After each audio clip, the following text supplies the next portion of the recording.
Hello student, आज मैं पुनः इनकम फ्रॉम बिजनेस और प्रोफेशंस के अंतर्गत आज हम पढ़ेंगे इनकम फ्रॉम प्रोफेशंस अर्थात इनकम फ्रॉम बिजनेस की पूरी चर्चा मैंने पिछले 2 वीडियो में कर दिए थे। आज हम पूरी तरह से इनकम फ्रॉम प्रोफेशंस की चर्चा करेंगे। प्रोफेशंस का मतलब क्या होता है? अर्थात व्यापार, बिजनेस जो प्राय वस्तुओं का लेन देन करते हैं और लेन देन के द्वारा आय का उपार्जन करते हैं, दैट इज कॉल्ड बिजनेस। और जो लोग अपनी सेवाओं को बेचकर आय का उपार्जन करते हैं, दैट इज ए प्रोफेशंस। अर्थात ये लोग जितने होते हैं, डॉक्टर, इंजीनियर, वकील, ये सब क्या करते हैं? अपनी सेवाओं को बेचते हैं। अर्थात सेवाओं को बेचने से धन उपार्जन होता है, तो इसको हम लोग एज ए प्रोफेशंस के रूप में इसकी आय की गणना करते हैं ताकि उस पर भी टैक्स लगाया जा सके। गणना करने के तरीके बिल्कुल एक ही तरह है। बिल्कुल हम चाहें तो इसे बिजनेस की तरह भी हम इसके आय की गणना कर सकते हैं, लेकिन थोड़ा सा फर्क कर देते हैं। फर्क किस संदर्भ में करते हैं तो हम आपको एक समझाते हैं। पहले एक पीएल अकाउंट हमने यहाँ पर बना रखा है। इस पीएल अकाउंट के अंतर्गत प्राय 2 प्रकार के आइटम की चर्चा है। मीन्स जितने भी डेबिट आइटम होते हैं वह 2 प्रकार से हम इसको डिस्कस कर रहे हैं, अलाउड और डिसअलाउड। जितने भी क्रेडिट आइटम होते हैं इसको भी मैं 2 तरह से डिस्कस कर रहा हूँ, अलाउड और डिसअलाउड। तो अभी हमने बिजनेस के अंतर्गत क्या देखा? बिजनेस के अंतर्गत देखे कि इस नेट प्रॉफिट को हम इसी नेट प्रॉफिट के अंतर्गत हम रिवाइज करते हैं, संशोधन करते हैं। अर्थात इसी नेट प्रॉफिट को हम शीर्षक के रूप में ऊपर में रखते हैं और उसमें सभी प्रकार के डिसअलाउड आइटम को प्रायः एडजस्ट करते हैं।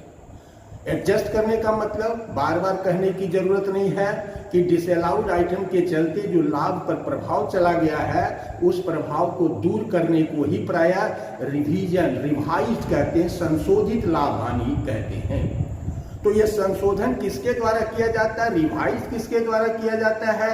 तो यह प्राय आईटी के द्वारा, इनकम टैक्स ऑफिसर्स के द्वारा, असाइनिंग ऑफिसर्स के द्वारा किया जाता है।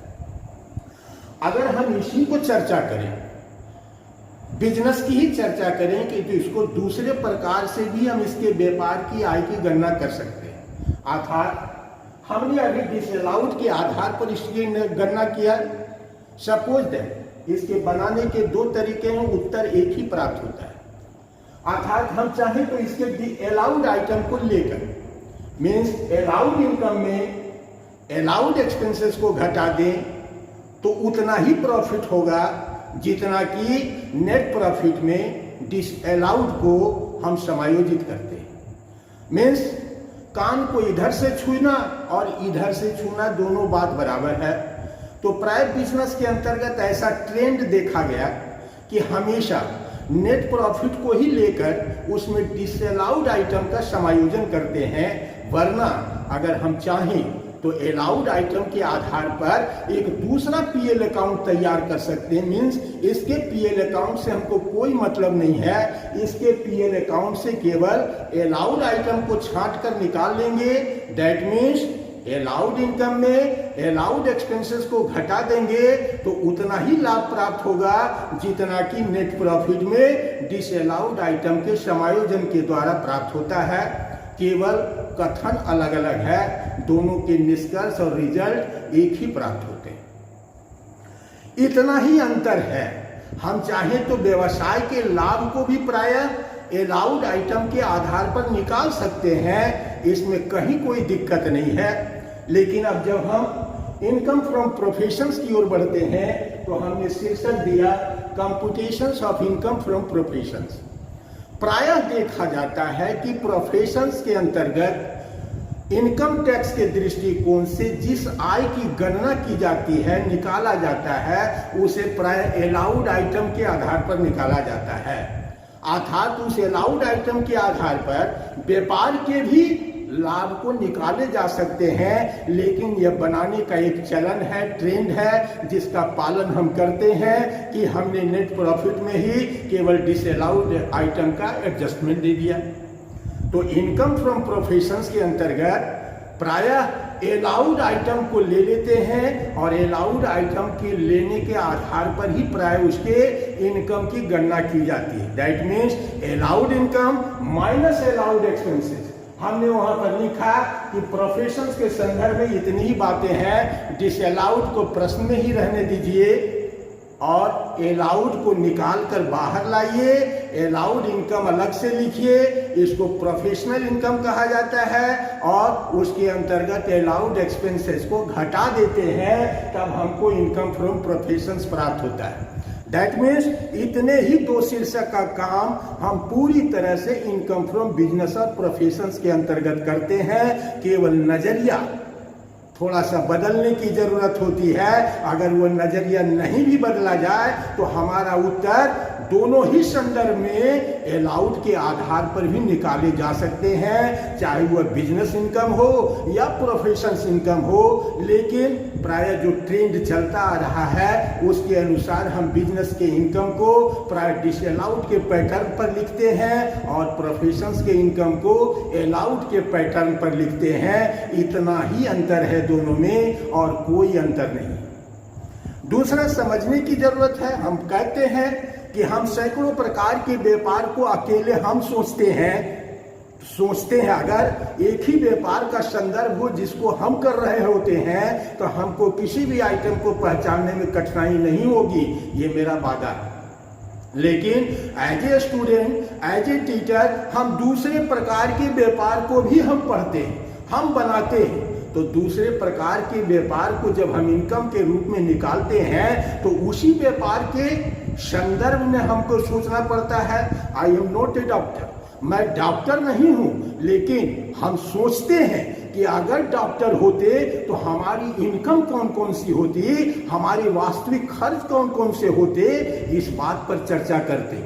अगर हम चार्टर अकाउंटेंट हैं, वास्तविक में हम नहीं हैं, लेकिन अगर होते तो एक चार्टर अकाउंटेंट की क्या क्या इनकम हो सकती है, इसकी क्या क्या संभावनाएं हैं और उसके क्या क्या अलाउड एक्सपेंसेस हैं जिसको कि घटाए जाएंगे। तो हमारे सामने थोड़ी सी कठिनाई इसी बात की उत्पन्न होती है कि हम अन्य प्रकार के व्यापारों को हम डील करते हैं, उसके आय को निकालते हैं, तो उसके अंतर्गत किए जाने वाले आमद एवं खर्च की वास्तविकता को पहचानने में थोड़ी बहुत भूल हो सकती है। वरना 100% हम डॉक्टर नहीं है, तब भी हम डॉक्टर के आइटम को समझ सकते हैं। हम चार्टर अकाउंटेंट नहीं है, फिर भी हम चार्टर अकाउंटेंट के आइटम को समझ सकते हैं। और इतने ही अंडरस्टैंडिंग के आधार पर इनकम फ्रॉम बिजनेस और प्रोफेशंस की गणना की जाती है। बिजनेस में भी बताए कि दो प्रकार से बिजनेस होते हैं, एक मैन्युफैक्चरिंग के रूप में और एक ट्रेडिंग के रूप में। अब इसको कहने की जरूरत नहीं। तो हम कहते हैं बिल्कुल 100% विश्वास के साथ कि अगर आप चाहें तो आप अपने क्वेश्चंस को रिवाइज कर सकते हैं, रिवर्स कर सकते हैं। बिजनेस के इनकम को जो डिसअलाउड पैटर्न पर आपने निकाला है उसे अलाउड पैटर्न पर निकाल कर देख लीजिए, दोनों का उत्तर एक ही होता है, दोनों में कोई अंतर नहीं होता है। तो अलग से इनकम फ्रॉम प्रोफेशंस पढ़ने की आवश्यकता भी नहीं थी, लेकिन प्रोफेशन इसलिए अलग से पढ़ रहे हैं क्योंकि यह सेवा बेचने वाले लोग होते हैं, यह वस्तुओं का लेन देन नहीं करते हैं, इसके अंतर्गत कोई आउटस्टैंडिंग नहीं होता है। अब आइए कि जब हम व्यापारिक दृष्टिकोण रखते हैं तो हर व्यापार के वार्षिक खाते में एक प्रॉफिट एंड लॉस अकाउंट होता है, लेकिन जितने भी प्रोफेशनल लोग होते हैं उसके यहाँ कोई प्रॉफिट एंड लॉस अकाउंट नहीं होता है। दैट मीन्स जितने भी प्रोफेशनल लोग होते हैं वह प्राय कैश बेसिस अकाउंटिंग के द्वारा अपनी बहियों को मेंटेन करता है। कैश बेसिस अकाउंटिंग का मतलब होता है सिर्फ कैश के पैटर्न के आधार पर वो अपनी बहियों को लिखता है। अर्थात इसके लिखने के 3 तरीके होते हैं। कोई कैश बुक केवल रखता है और उसी के अंतर्गत रिसिप्ट एंड पेमेंट, कोई रिसिप्ट एंड पेमेंट अकाउंट रखता है। तो हम जानते हैं कि रिसिप्ट एंड पेमेंट अकाउंट प्राय कैश बुक का एक सारांश होता है। और रिसिप्ट एंड पेमेंट अकाउंट बनाने की आवश्यकता क्यों होती है? तो चूंकि cash book day to day के आधार पर लिखा जाता है, अर्थात कैशबुक बहुत बड़ा होता है, उसके आकार बड़े होते हैं, उस आकार के आधार पर प्राय किसी चीज को समझना मुश्किल होता है, इसीलिए कैशबुक को समराइज कर दिया जाता है, संक्षिप्त कर दिया जाता है और उसी के आधार पर बनाते हैं रिसिप्ट एंड पेमेंट अकाउंट। इसीलिए कहा जाता है कि receipt and payment account cashbook का सारांश है। कुछ लोग होते हैं जो इनकम एंड एक्सपेंडिचर अकाउंट बनाते हैं। Income and expenditure just like STL account means एक व्यापार में जो प्रॉफिट एंड लॉस अकाउंट बनाने का कंसेप्ट है, वही कंसेप्ट के आधार पर इनकम एंड एक्सपेंडिचर अकाउंट बनाए जाते हैं। तो इनकम फ्रॉम प्रोफेशंस की जब कंप्यूटेशंस करेंगे तो हमारे सामने प्रश्न के रूप में 3 बातें सामने आएगी। या तो आपका प्रश्न कैशबुक के रूप में होगा, या तो आपका प्रश्न रिसिप्ट एंड पेमेंट अकाउंट के रूप में होगा, या तो आपका प्रश्न इनकम एंड एक्सपेंडिचर के रूप में होगा। चाहे प्रश्न किसी भी रूप में हो, उसे आप अपने रूप में ढालिएगा और ढालने का एकमात्र लॉजिक है कि सिर्फ अलाउड आइटम को बाहर कीजिए कि एक डॉक्टर का अलाउड इनकम क्या हो सकते हैं, एक चार्टर अकाउंटेंट के अलाउड इनकम क्या हो सकते हैं, एक वकील के अलाउड इनकम क्या हो सकते हैं, एक इंजीनियर के अलाउड इनकम क्या हो सकते हैं। तो इस संदर्भ में थोड़ी बहुत कठिनाई होती है, क्योंकि हम कह रहे हैं कि I am not a doctor, I am not engineer, I am not a lawyer, फिर भी हम उसके आय की गणना कर रहे हैं। तो थोड़ा उसके संदर्भ को, उसके दृष्टिकोण से अगर देखने की जरूरत होती है तो थोड़ी बहुत कठिनाई होती है, वरना इतनी भी नहीं कि मैं उसे पहचान नहीं, क्योंकि मैं भी अपना एक अकाउंटेंसी का छात्र हूं और अकाउंटेंसी के अंतर्गत यही सब बातों को तो पढ़ते हैं। तो पढ़ते पढ़ते मुझे ये सारे ज्ञान प्राप्त हो जाते हैं कि बैंकिंग कंपनी के प्रॉफिट एंड लॉस अकाउंट क्या होते हैं, किसी प्रोफेशनल्स के कैशबुक क्या होते हैं, रिसिप्ट एंड पेमेंट अकाउंट क्या होते हैं।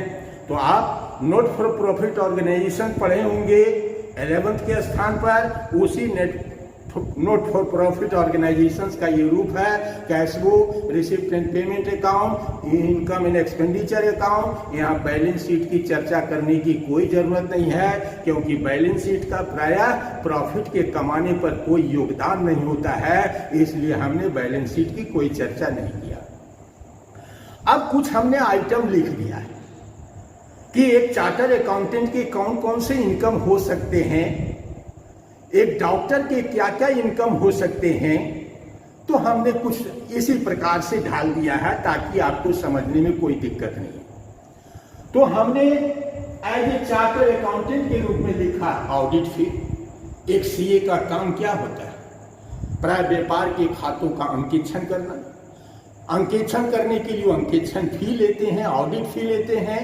एक व्यापार के लिए प्रायः पीएल अकाउंट का खर्च होता है, लेकिन एक चार्टर अकाउंटेंट के लिए यह प्रोफेशनल इनकम होता है। दूसरा हमने लिखा फिनेंशियल कंसल्टेंसी सर्विस। मैं इस प्रकार की सेवाओं को भी प्रदान करता हूं। मैं सर्विस भी, सेवाएं बेचते हैं, किसी भी रूप में बेचते हैं। मेरी सेवाओं को कोई भी खरीद सकता है, बिजनेसमैन, अर्थात consultancy.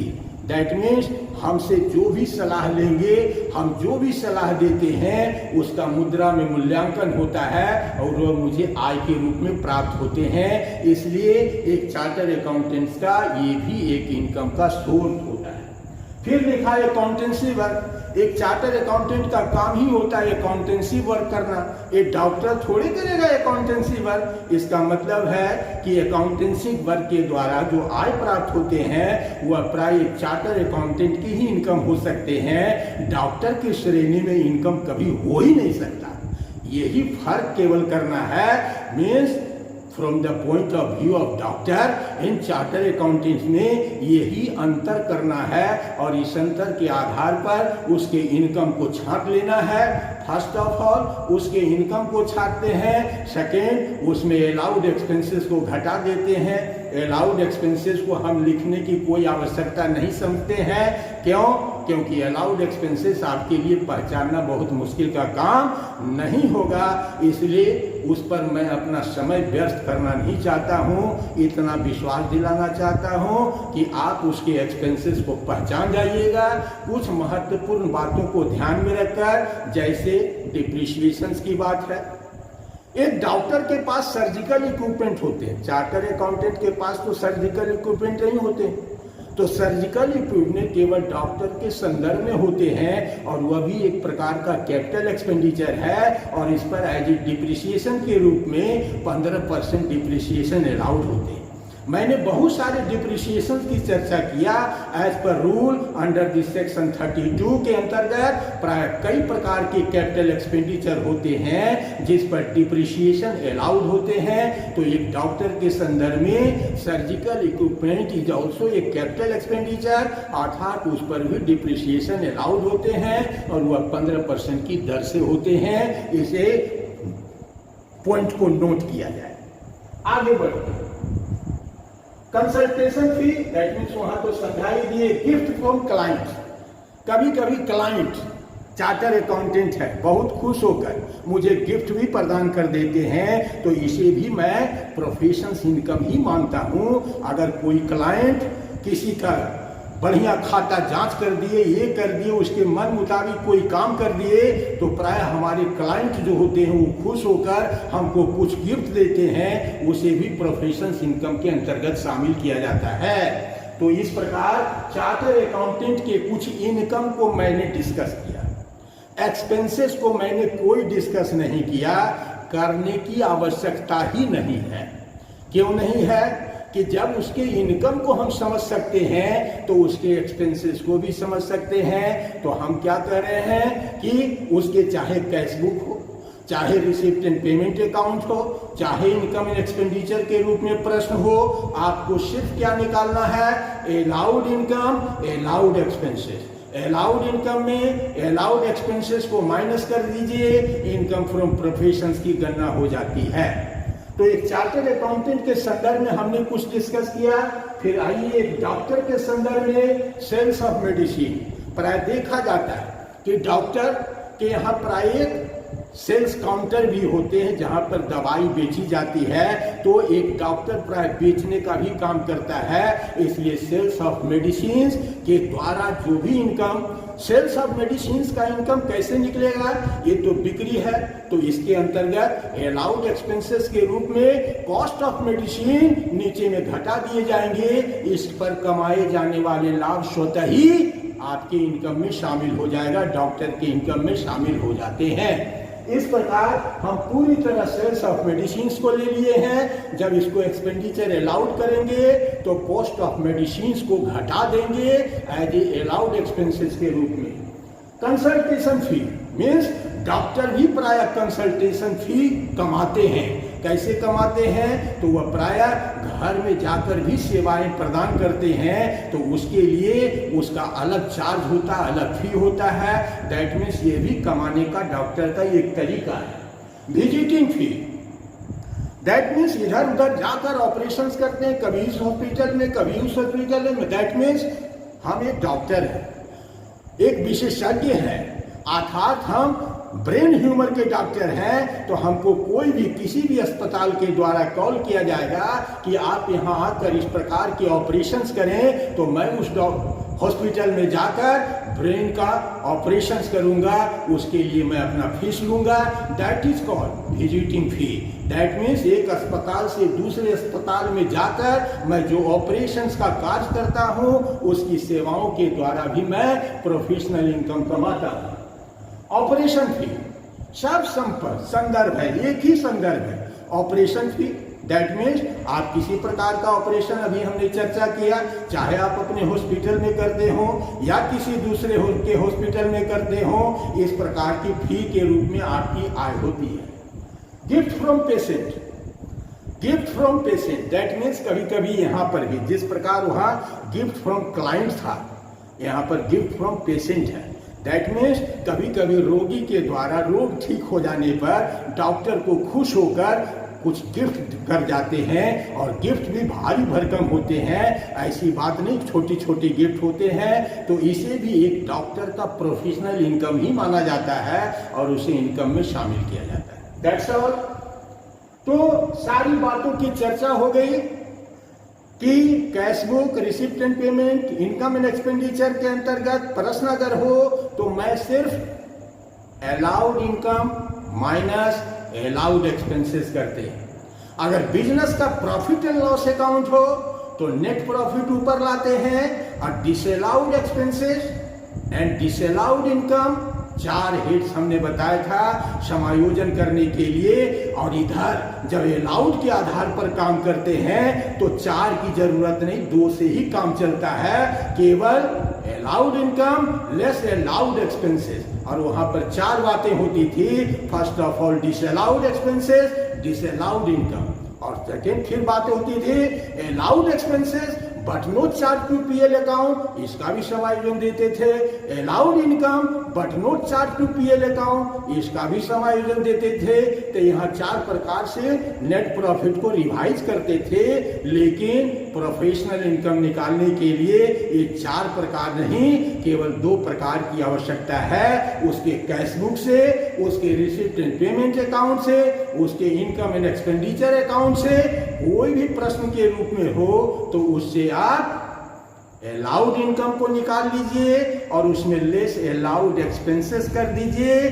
That's all income from professions. इससे ज्यादा इसमें कुछ बताने की आवश्यकता नहीं है। इतना ही विश्वास के साथ इसमें जो भी कंफ्यूजन होते हैं वह डिप्रिशिएशंस का होते हैं, इसलिए इसके रेट को बढ़िया से चर्चा में हमने बताया है टाइम टू टाइम। इसको लिख लिया जाए। इसके बाद और थोड़ी बहुत कोई कठिनाई होती है तो वह है entertainment expenditure, that means all are allowed. Entertainment expenditure, donations, charity, ये सारे डिसअलाउड आइटम यहाँ होते हैं। लेकिन जब आगे हम पढ़ेंगे तो डोनेशन, चैरिटी इत्यादि के लिए अंडर सेक्शन 80G से कटौती दिए जाते हैं। वह कंप्यूटेशंस ऑफ टोटल इनकम के अंतर्गत यहाँ पर नहीं। तो छोटी छोटी कुछ बातें हैं, इसको हमने थोड़ा इग्नोर किया। अब जरा सा बैंकिंग कंपनी, जैसे हमने बताया एज ए बिजनेस के संदर्भ में कि कोई भी रिजर्व हो, कोई भी प्रोविजन हो, कोई भी फंड ट्रांसफर हो, ऑल आर डिसअलाउड। लेकिन फंड में हमने इतना कहा था जो अप्रूव्ड फंड में ट्रांसफर होते हैं, कंट्रीब्यूशंस होते हैं मालिक का, वो अलाउड आइटम होते हैं। बाकी अगर अनअप्रूव्ड है तो वो भी डिसअलाउड हो जाते हैं। Provision for doubtful debts any time disallowed. लेकिन बैंक कंपनी के संदर्भ में प्रोविजन फॉर डिस्काउंट की बात दूसरे ढंग से ट्रीट किया जाता है। दैट मीन्स अगर बैंकिंग कंपनी का व्यवसाय है तो first of all provision for bad debt जितना भी उसके पीएल अकाउंट में लिखा हुआ है all are discharge. First of all उसको सभी हम डिस्चार्ज कर देते हैं और उसी प्रकार से एक रफ पर उसके इनकम की गणना करते हैं डिस्चार्ज करके। Provision for doubtful debts first of all discharge और अलाउड नहीं डिसअलाउड होंगे। और उसके बाद एक आय की गणना नीचे पर करते हैं जिसमें प्रोविजन फॉर बैड डेट भी शामिल होता है। और कुल आय का 8.5% प्रोविजन फॉर डाउटफुल डेट्स के लिए अलाउड होते हैं। तो अब अलाउड इनकम, अलाउड प्रोविजन कितना निकला, एक कैलकुलेशंस की बात होती है जिसको आप प्रोविजन फॉर डाउटफुल डेट्स के अंतर्गत घटाकर एक्सेस प्रोविजन को आप डिसअलाउड कर दीजिए और जितना 8.5% की गणना आपने किया है वो अलाउड इनकम, अलाउड एक्सपेंसेस है। इसीलिए अलाउड को पूरे डिसअलाउड में माइनस करके डिसअलाउड फिगर जो होते हैं वो अब स्वतः ही उसमें अब चला जाएगा। तो इतनी बातों की चर्चा मैंने किया। अब रही हिसाब बनाने की बात, तो मैं बार बार कहता हूं छात्रों से कि मेरे द्वारा अगर 2-4 हिसाब बना भी दिए जाए तो इसका कोई लाभ छात्र को विशेष नहीं मिलता है। छात्र को विशेष लाभ 100% का लाभ अगर लेना है तो एज ए कंसेप्ट के आधार पर पूरी तरह से इसे समझने का काम करना चाहिए ताकि स्वतः ही हम हिसाब को हल कर सकें। हमारे द्वारा एक दो हिसाब बनाकर समय को व्यर्थ करने से अच्छा है एक दो हिसाब से आपके सारे हिसाब और प्रॉब्लम दूर नहीं होंगे, क्योंकि हर प्रश्न में एक दूसरी समस्या उठ खड़ी होती है। इसका मतलब है कि अगर 25 गो क्वेश्चंस है तो 25 क्वेश्चन जब तक आपको नहीं बनाएंगे सामने में लाकर, तब पूरी समस्याओं का समाधान नहीं होगा। एक दो क्वेश्चन मात्र हल कर देने से आपके सामने हल कर देते हैं, दैट मीन्स मैं आपको सिर्फ ठगने का काम कर रहा हूं, कोई विशेष काम नहीं कर रहा हूं, क्योंकि दो प्रश्न के आधार पर आप कभी 25 प्रश्न को हल नहीं कर सकते हैं, क्योंकि हर प्रश्न की कठिनाइयां कुछ अलग अलग प्रकार की होती है। इसलिए होल एंड सोल पूर्ण रूपेण आप कंसेप्ट को समझ जाइए, स्वतः आप हिसाब बनाने के लिए बैठ जाइए। मेरा विश्वास है कि आपका हिसाब बनेगा, ये मेरा विश्वास है, क्योंकि मैं एक टीचर हूं और मैं विद्यार्थियों की मानसिकताओं को 100% समझता हूं, क्योंकि मैं 41 वर्ष से यही काम कर रहा हूं। तो आपकी मानसिकता को मैं समझता हूं। केवल आप कठिनाई से बचे नहीं, इसका सामना करें। जैसा मैं कह रहा हूं वैसा करके देखिए। अगर आपके प्रश्न हल नहीं हो जाते हैं तब मेरे विश्वास पर प्रश्न लग सकता है, प्रश्न चिन्ह लग सकता है, अन्यथा मैं जो कह रहा हूं वही सही। तो बच्चों, आज इनकम फ्रॉम बिजनेस और प्रोफेशंस मैंने 3 वीडियो में ही पूरे कंसेप्ट को समाप्त कर दिया हूं। अर्थात कोई कठिनाई हो तो कंसेप्ट वीडियो को पुनः दोबारा देख लीजिए।